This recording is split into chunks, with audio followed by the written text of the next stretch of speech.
Hi friends, నమస్తే అందరికీ. దొండకాయతో ఎప్పుడూ చేసుకునేలాగా రొటీన్గా కర్రీ కాకుండా ఇలా హోటల్ స్టైల్లో లాగా ఫ్రై చేసుకొని తింటే చాలా బాగుంటుంది. మరి దాని ప్రాసెస్ ఏంటో చూసేద్దాం రండి. ఈ ఫ్రై కోసం అయితే మనం ఫ్రెష్గా ఉన్న దొండకాయలు తీసుకొని ఇలా రౌండ్గా కానీ లేదంటే నిలువుగా కట్ చేసుకున్నా పర్వాలేదు. నేనైతే రౌండ్గా కట్ చేశాను. దొండకాయలను శుభ్రంగా కడిగి ఇలా ముక్కలుగా కట్ చేసుకొని పక్కన పెట్టుకోవాలి. తర్వాత వేరొక బౌల్ తీసుకొని దానిలోకి 1 కప్పు శనగపిండిని అయితే వేసుకోవాలి. అలాగే ఒక 2 టేబుల్ స్పూన్లు మొక్కజొన్న పిండి, కార్న్‌ఫ్లోర్ పిండి ఉంటుంది కదా, అది 2 టేబుల్ స్పూన్లు వేసుకోవాలి. తర్వాత 1 కప్పు వరిపిండిని వేసుకోవాలి. ఈ వరిపిండి ప్లేస్లో మైదా వేసినా సరే బాగానే ఉంటుంది. నేనైతే వరిపిండి వేశాను. తర్వాత ఇందులోకి రుచికి తగినంత ఉప్పుని వేసుకోవాలి. దొండకాయ ముక్కలు ఎన్ని ఉన్నాయో చూసుకొని దానికి తగ్గట్టుగా ఉప్పునైతే వేసుకోవాలి. తర్వాత కారాన్ని వేసుకోవాలి రుచికి తగినంత. నేనైతే కూరల్లో వేసుకుంటాం కదా, ఆ కారం ఒక 2 టేబుల్ స్పూన్లు వేసాను. కారం కూడా వేసిన తర్వాత ఇందులోకి గరం మసాలా పొడి ఉంటుంది కదా, గరం మసాలా పొడి వేసుకోవాలి. ఇంట్లో తయారు చేసిందైనా లేదంటే నేనైతే ప్యాకెట్ పొడి వేస్తున్నాను. గరం మసాలా పొడి కూడా వేసిన తర్వాత మీకు కలర్ కావాలనుకుంటే ఫుడ్ కలర్ని అయితే వేసుకోవచ్చు. లేదు అనుకుంటే ఫుడ్ కలర్ వద్దు అనుకుంటే, ఇష్టం లేకపోతే ఫుడ్ కలర్ ప్లేస్లో పసుపు వేసుకుంటే ఒక చిటికెడంతా సరిపోతుంది. నేనైతే ఫుడ్ కలర్నే వేస్తున్నాను. రెడ్ ఫుడ్ కలర్ని ఒక చిటికెడంతా వేస్తున్నాను.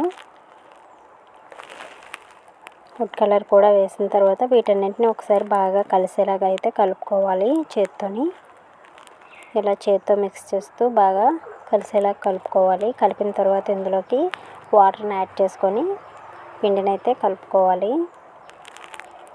కొంచెం కొంచెంగా వాటర్ని వేసుకొని కలుపుకోవాలి.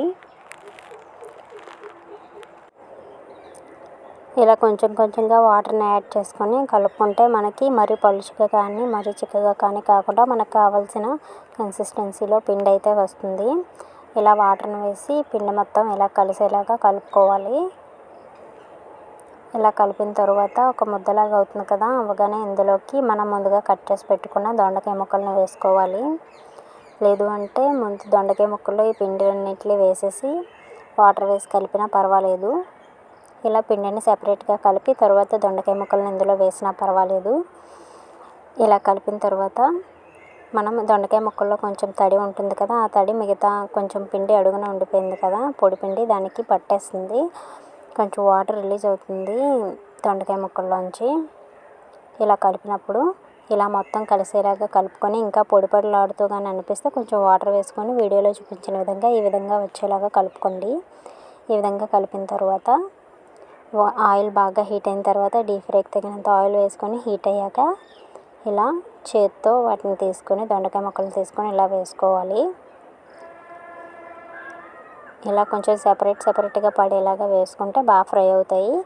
ఇవైతే కొంచెం ఫ్రై అవ్వడానికి టైం పడుతుంది. ఫస్ట్ వేసినవి, సెకండ్ టైం వేసినవి ఆయిల్ బాగా హీట్ అయి ఉంటుంది కదా, త్వరగా ఫ్రై అయిపోతాయి. దొండకాయ ముక్కలు బాగా ఫ్రై అవ్వకపోతే ఫ్రై అనేది బాగోదు, కొంచెం పచ్చి పచ్చిగా ఉండిపోతుంది. బాగా ఫ్రై అవ్వనిచ్చాక తీయండి. ఇవి ఫ్రై అయ్యాయో లేదో ఎలా తెలుస్తుందంటే ఈ బుడగలు వస్తున్నాయి కదా, బుడగల్లాగా ఆయిల్లో, ఆ బుడగల్లాగా రాకుండా ప్లెయిన్గా అయిపోయినప్పుడు తీసేయాలన్నమాట. అప్పుడు మనకి బాగా ఫ్రై అయిపోయినట్టు. బాగా ఫ్రై అయిపోయి ఇంకా వేరొక ప్లేట్లోకి అయితే చిల్లుల గరిటెతో తీసేస్తున్నాను. ఇదే విధంగా మిగతా వాటన్నింటినీ కూడా వేసుకొని ఫ్రై చేసుకొని తీసుకోవడమే. పిండిని నేను చెప్పినట్టుగా కలుపుకుంటే దొండకాయ ముక్కలు ఫ్రై అవుతాయి, క్రిస్పీగా కూడా ఉంటాయి. మరి పిండి కోటింగ్ ఎక్కువ ఉంటే దొండకాయలు లోపల స్టఫింగ్గా ఉండిపోయి దొండకాయలు సరిగా ఫ్రై అవ్వవు, పచ్చి పచ్చిగా ఉండిపోతాయి.